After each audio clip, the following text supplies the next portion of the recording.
Cool Springs, previously known as Cool Springs Station, has been an important stop on Route 66 since the Mother Road opened nearly 100 years ago. So I figured this place had to be worthy of one of my snowbird stickers, but seems like the window area was filled. But looks like there may be a spot. Yeah, here it is, and Snowbird Spiker was here. Let's go inside. I want to learn a little more about this place. Cool Springs started in 1926, and through 27 it had cabins. By the late 30s, the garage was starting to develop. It had a restaurant and a pump.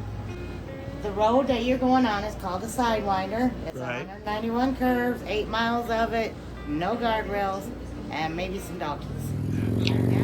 Maybe some donkeys? Okay, let's get on with it.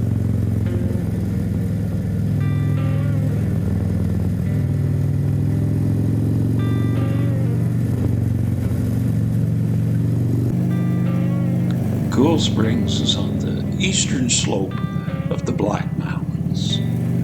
And from there, Route 66 heads straight into those mountains. This route is the old Trails Highway from 1857, and it became Route 66 in 1926.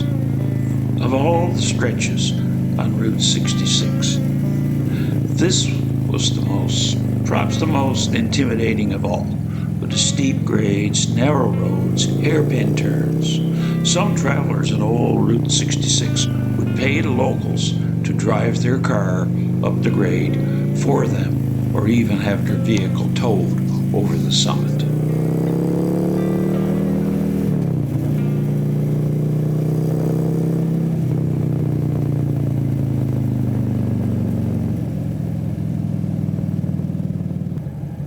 Uh-oh, looks like there's something up ahead.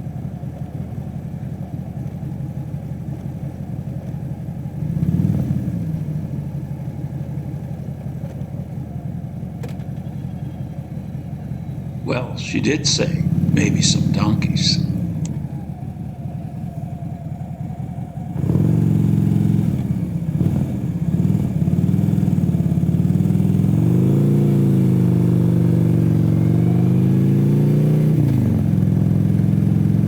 Over 100 years ago, there was a gold mining boom in these mountains, and hundreds of miners came, and with them they brought these small donkeys known as burros to haul their gold from the mines. Well, when the gold dried up, the miners left, and they just set these burros free to roam in the Black Mountains. And today, these burros are now, I guess, wild animals, although they're really tame. And they really have a lot of them hanging around the town of Oatman, looking for snacks from the local tourist. We're coming to a hairpin turn up ahead. There's a few of them on this road, including a double hairpin when we get closer to Oatman.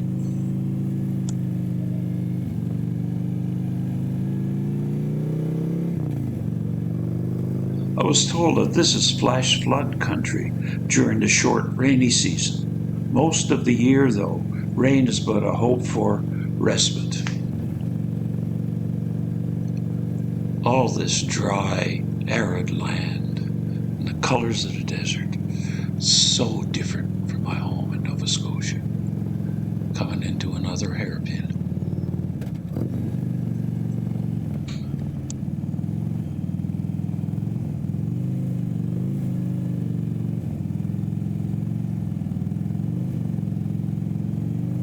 This is an interesting road, and I can see that it would be a challenging one if ridden at higher speeds. But we're just taking our time, doing it at a very easy pace, enjoying the road and enjoying all this desert scenery.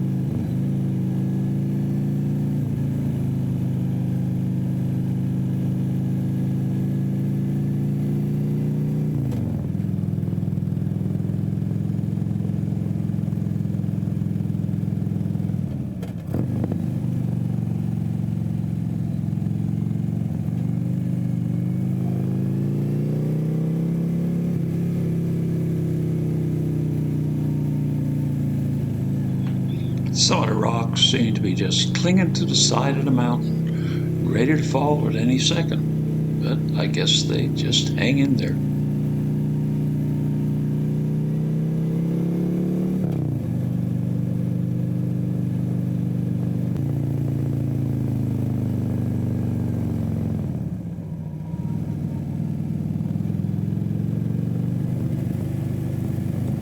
Looks like another turn up ahead.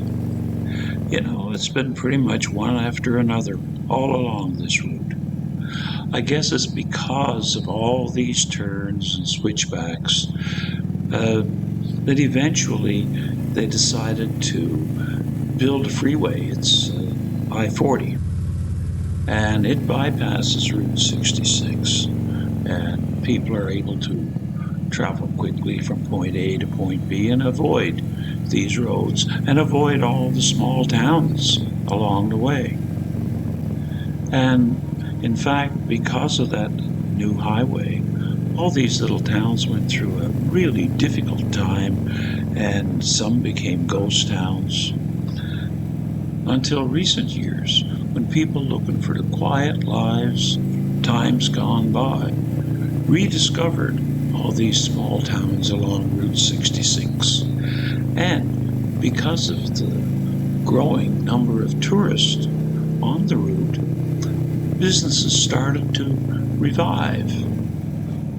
The route received a big boost in 2006 with the release of the animated Disney film, Cars.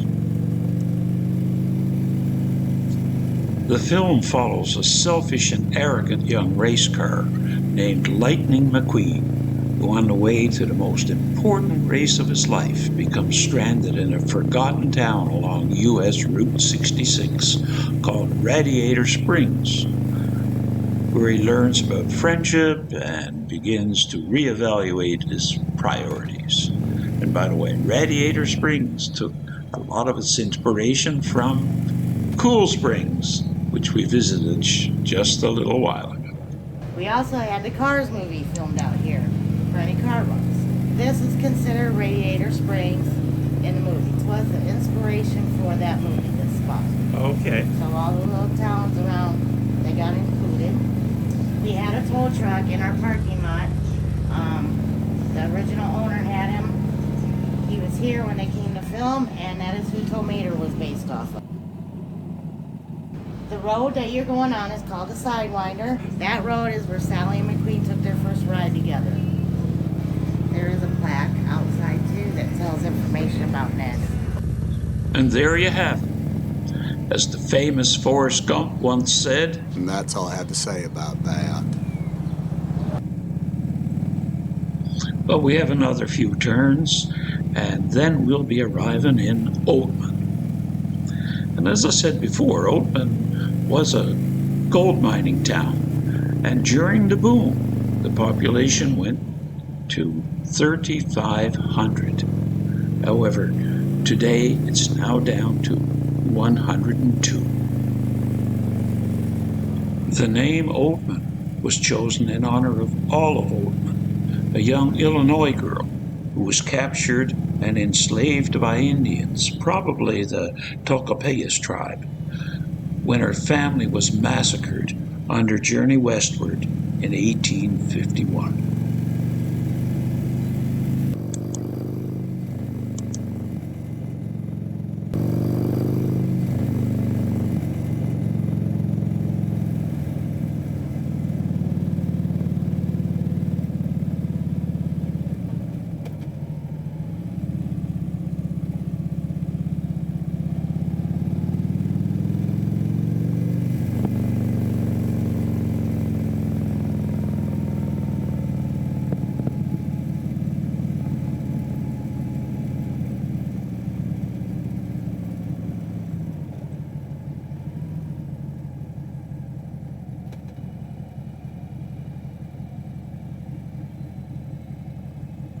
And we've arrived.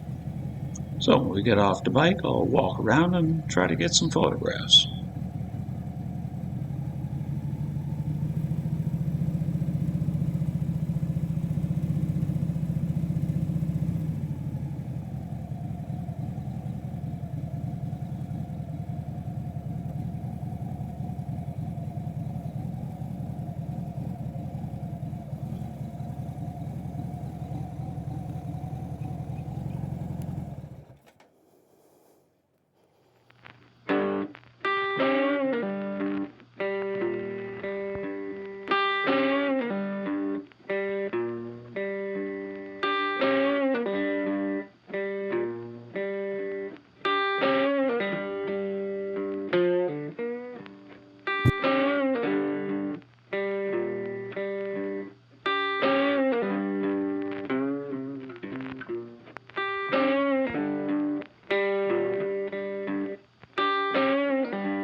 While strolling around, I saw a place that had a lot of stickers, so I thought I'd go back to the bike and get one and add mine.